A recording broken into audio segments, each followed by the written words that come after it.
Facebook questions. And Max Power is Great like name. I said, absolutely. He says, what are your thoughts about compensatory acceleration training being used as a primary movement? You know, Sandberg uses 60% 5x5 for squats. Do you think that 60% is a good percentage for the bench and the deadlift, or would it be lighter or heavier?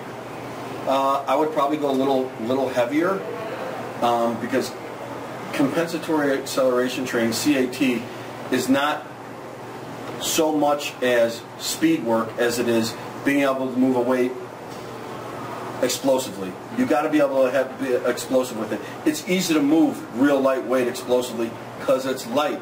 It doesn't mean there's a carryover or transitions over at all. So yeah, I would go a little bit higher percentage.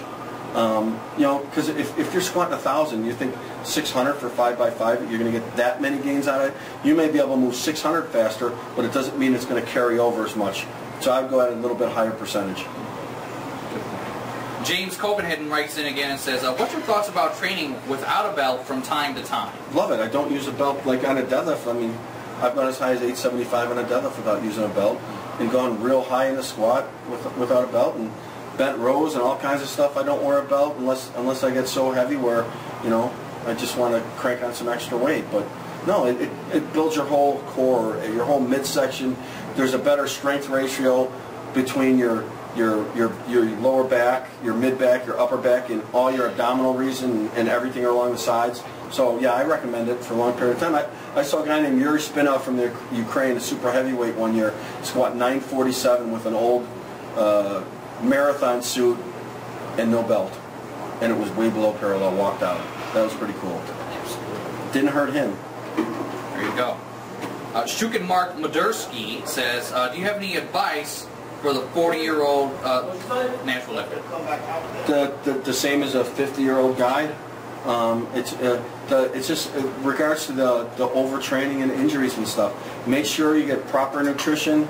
You know, you're going to need all that extra protein. Make sure you have enough energy with some very good carbs and maybe a pre-workout drink if you need it, and an after-workout drink.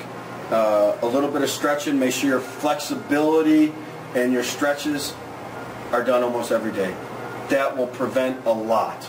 Probably warmed up. Yeah, and as long as your technique is solid and your routine is solid, where you're not trying to hit these numbers that are too far off of what you should really be doing, then there's not going to be a problem ever. You got time. You're only 40 years old. You got time to go up. So take your time. It'll get there. Good deal. Scott Lee says, movements that you could recommend to help tighten up the hips. Look on a Joe DeFranco site. He has some a bunch of exercises for hips. Phenomenal. Everyone did it. I did it before and after I had hip surgery, which helped out a lot. Joe DeFranco. Look him up. Awesome. Brian Kelly writes in, Ed, do you feel to optimize your max equipped bench for a meet that it's totally necessary to maximize your raw bench? Brian Kelly from New York, New Jersey. And he said he met you at the USPF NAS in Philly in '96. God bless. Yeah, I do. You don't necessarily have to, but your core strength does help. But with the way the shirts are now, you don't necessarily have to build that raw bench up so high. It's a lot more specialty, a lot of board presses or chains, and I'm not a big fan of the bands, but a lot of chains and board presses are my recommendations for building up, because the shirts are easier to, some of them are easier as far as the learning curve on them, but they give you a ton of weight. So when they give you a ton of weight here, your triceps and stuff and shoulders got to be extra strong to be able to drive you through to the top. So just mostly board presses. Okay, Jimmy McDonald says, when doing deficit deadlifts on plates, my feet and plates slip pretty badly. He does sumo style, and have found that using 35-pound plates on the bar instead of 45-pound plates seem to work pretty good. Do you think that I'm getting the full benefit out of this by using smaller plates instead of on the 2nd or 3rd inch block? Thanks, Jimmy. Yeah, just look at the difference between how high a 35 sits and how high a 45 sits, and if it's whatever this much difference, then you're getting the same benefit. So yeah, that's fine.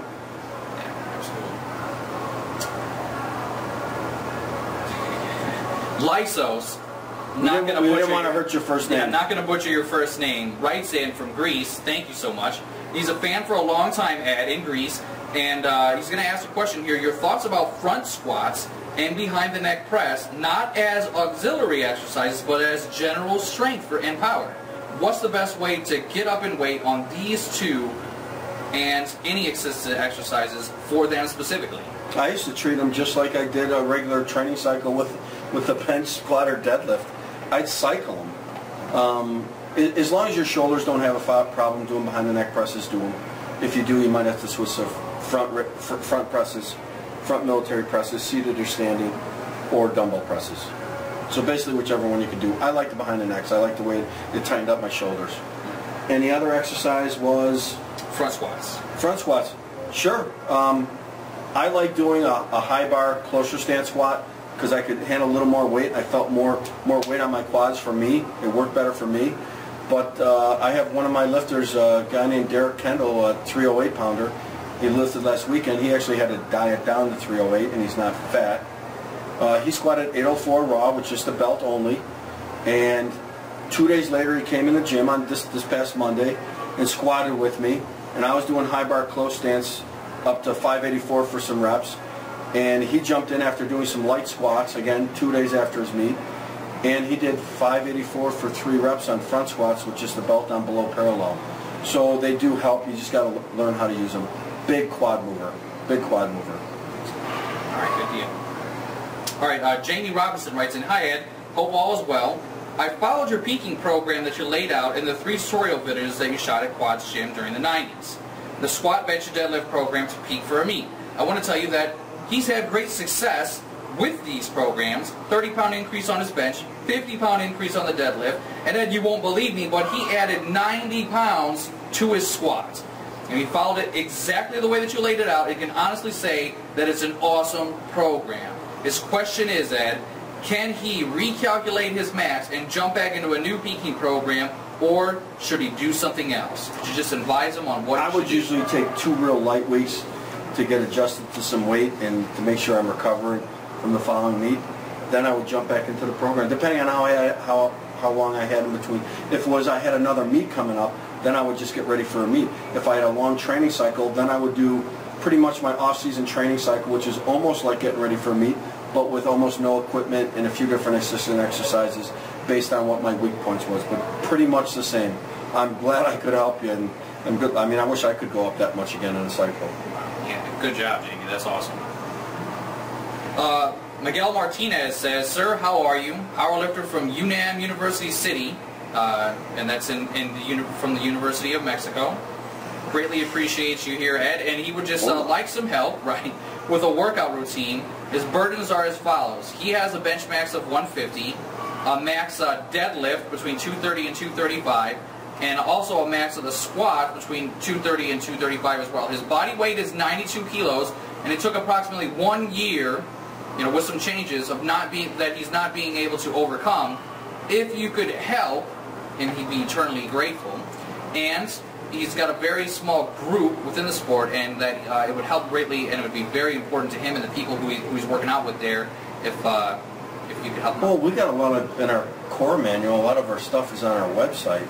You should actually go there. I mean, it'd take me an hour to explain it all here, but it's easier to look at it there and to figure out what to do. It gives you a lot of examples of routines and whatnot, what to do, and you always have you have all the info on there from all the questions we've answered from all the other webcasts we've done. Right. So I would actually recommend go there. You're way better off. You'll learn a heck of a lot more than me rattling off some stuff in 30 seconds. Right. But use the core manual and you'll get a better idea. It sounds to me like you need to do a bunch of reps for a while in each of the lifts to build a better foundation. Right. Yeah, Miguel, you can just log on to strengthinc.com/join. Tons of testimonials there with some of the biggest players in the powerlifting game. Not that Ed needs it, but they're there. And like Ed said, we've got the Strength Inc. Core Manual, which will break down the 8-week cycle that we have there. Tons of question and answer sessions, not just those on Facebook. Yeah, you're better off going there. It's a lot easier. Huge amount of stuff. So log on, join us, send your stuff in, and we'll let us know. Yeah, we'll help you out. All right, Leslie Rocher says, and I hope I pronounced that correctly, what do you do for an injured glute? Hurts every time they go below parallel. Have you had any serious injuries, and how long will it take you to recover from them? I think they need serious injuries to the glute. Yeah, not anything to my glute. I mean, I do have a new hip, busted up my knee, tore my pec a couple times, tore a bicep, tore a little bit of a tricep, a flexor tendon in the forearm, a little bit of this, a little bit of that. So yeah, I know a lot about injuries. If it's just a regular little muscle injury, you can recover it a lot faster. You just got to go lighter.